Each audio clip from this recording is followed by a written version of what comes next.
कहानी बेईमान काजी। एक काजी था जो अपने इलाके में बेहद ईमानदार समझा जाता था। उसके पड़ोस में एक गरीब निःसंतान विधवा रहती थी। उसका नाम फौजिया था। एक बार उसका मन किया कि हज कर आऊं। यही सोचकर उसने घर का सारा कीमती सामान बेच दिया और नकदी में से कुछ अपने खर्चे के लिए रखकर बाकी बची 1000 मुहरें उसने एक थैली में रखकर उस पर लाख की सील लगा दी और काजी के पास जाकर कहा, काजी साहब, आप बड़े ही ईमानदार आदमी हैं, यही सोचकर मैं आपके पास आई हूँ। दरअसल मैं हज पर जाना चाहती हूँ, आप मेरी ये थैली रख लें, इसमें 1000 मुहरें हैं। मैं हज से वापस आकर अपनी अमानत ले लूंगी। काजी ने थैली रख ली। फौजिया चली गई। करीब 2 साल बाद वह वापस आई और काजी से अपनी थैली ले ली। घर आकर उसने थैली खोलकर देखी तो घबरा गई। थैली में मोहरें की जगह लोहे की टिकलियां भरी थी। वह फौरन काजी के पास गई और उसे सारी बात बताई। मगर काजी ने इस मामले में अनभिज्ञता जाहिर की और बोला, देखो बीबी, तुम्हारी थैली में क्या था क्या नहीं था मुझे नहीं मालूम। मैंने तुम्हारी अमानत जस की तस रख दी थी और तुम्हारे वापस आने पर वैसे ही उठाकर तुम्हें दे दी। अब मुझे क्या पता उसमें क्या था और क्या नहीं था।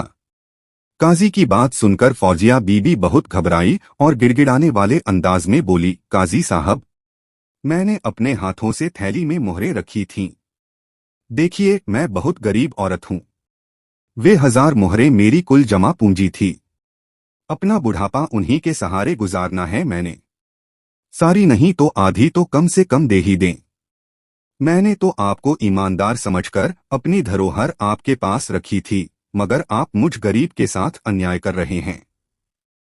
ए बुढ़िया, फालतू बकवास मत कर और सीधी तरह यहां से चलती बने, वरना धक्के मारकर बाहर निकाल दूंगा।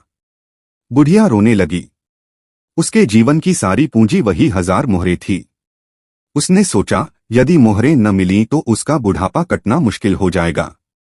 अंत में वह बीरबल के पास पहुंची और सारी बात बताई। बीरबल ने उसे आश्वासन देकर घर भेज दिया और थैली रख ली। दूसरे दिन बीरबल ने नगर के सभी रफूगरों को बुलाकर वह थैली उन्हें दिखाई।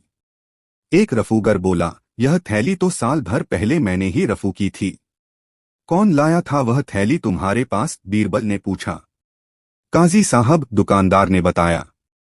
बीरबल ने उसी समय 2 सिपाही काजी को बुलाने के लिए भेजे। काजी आया और वहां मौजूद रफूगर को देखकर सारा माजरा समझ गया। अगले ही पल उसने जेब से मोहरों की थैली निकालकर बीरबल के कदमों में रख दी और क्षमा मांगने लगा। तुम क्षमा के काबिल नहीं हो काजी। तुम्हें तुम्हारे पद से तुरंत हटाया जाता है। जो खुद बेईमान हो वह दूसरों का इंसाफ क्या करेगा। अपना धन वापस पाकर बुढ़िया बेहद खुश हुई और बीरबल को दुआएं देने लगी। दरअसल काजी ने नीचे से थैली काटकर मोहरें निकाल ली थीं और उसमें लोहे की टिकली भरकर नीचे से रफू करवा दिया था। हालांकि रफू बड़ी बारीकी से किया गया था, मगर बीरबल की पैनी नजरों से वह बच नहीं सका था। वीडियो अच्छी लगी है तो लाइक करें। ऐसी ही अन्य प्रेरणादायक हिंदी कहानी देखने के लिए हमारे चैनल को सब्सक्राइब करें।